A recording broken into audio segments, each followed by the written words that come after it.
Brandon, I may be in the minority here, but this Punk and Rollins feud isn't hitting as hard as it should be. Yeah, I think you're right.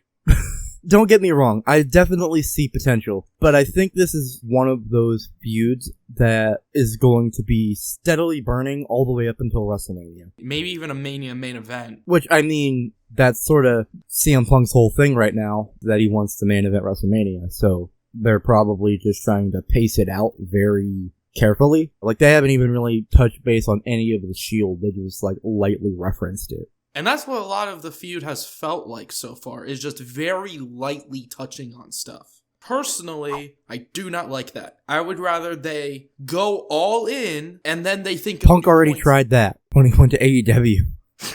Nothing says I don't want to work with this guy like going to a completely different company. I think a lot of what's wrong with this feud, unfortunately, is the timing situation. Like, this was definitely going to be a match at last year's Mania. And I think a lot of the feud then was built around Punk's absence.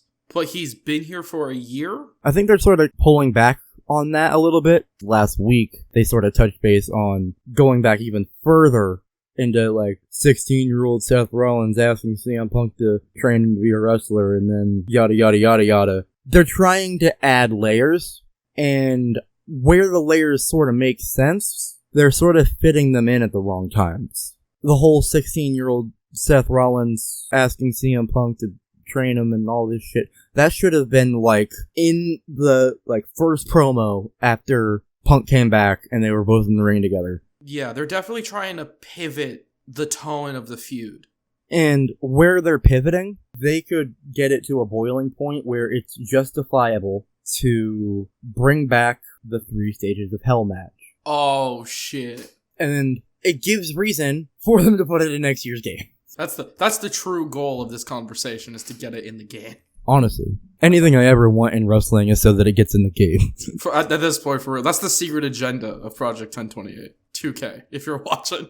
Over the past couple months, CM Punk has positioned himself as a main character of WWE. The difference between main character and main event status. He is a character that other people are actively thinking about and are actively reacting to. I think he and Roman are the two biggest examples right now of main character status. That's agreeable. With that, I have a soft pitch that they kind of have already hinted at. Seth and Drew both hate CM Punk and Roman Reigns. So I think them becoming some sort of a group could be very, very interesting, especially when we look at War Games next year. I'm thinking you could even throw Kevin Owens into that faction of people who hate Punk and Roman. Not gonna happen at all.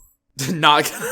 But no, what I'm about to say, what you said, very well could happen. But imagine CM Punk, Roman Reigns, they decide that they're gonna get together and form a team, and they are trying to find where they're alike, and they come to the conclusion where Punk's like, well, I don't do drugs, and Roman's like, I don't do drugs either. I can sniff them out. And so they recreate a straight edge society. The straight edge blah blah. The big dog sniffing out the drugs. And then, assuming Paul Heyman's involved, bring back Brock Lesnar, and he just takes all the drugs. Yes! And then he's like, this is what could happen! But then it has the inverse effect, and everybody in WWE starts taking steroids. Yeah. Booking at its finest. Oh, dude. And then, at the end of, like, that storyline, everybody's like, Punk is starting to look really big. And then Punk, the biggest shock of them all, starts taking drugs. It's like, if you can't beat him, join him. I have to keep up with Roman. I have to keep up with Brock. Dude, you see these guys? They go into War Games and just tear down the cage. What do you mean? The real War Games is in the locker room. Dude, imagine that. Reports of Roman, Brock, and Punk having a backstage fight. That would be freaking wild. On a more realistic perspective, remind me of what you said again. Kevin, Drew, and Seth start a faction. The follow-up question then is, like, when do they form that faction? I'm thinking Seth and Drew become a team first. and then Kevin joins them. Like, there is an incident where Drew and Seth, because they have their history too, are forced to coexist in some way. And then once they're a group, Kevin would join later, and then we'd have the War Games situation. You know what else?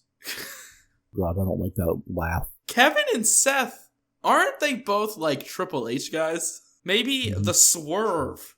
God, no, I really hope this doesn't happen. Maybe the swerve is that this is the new authority.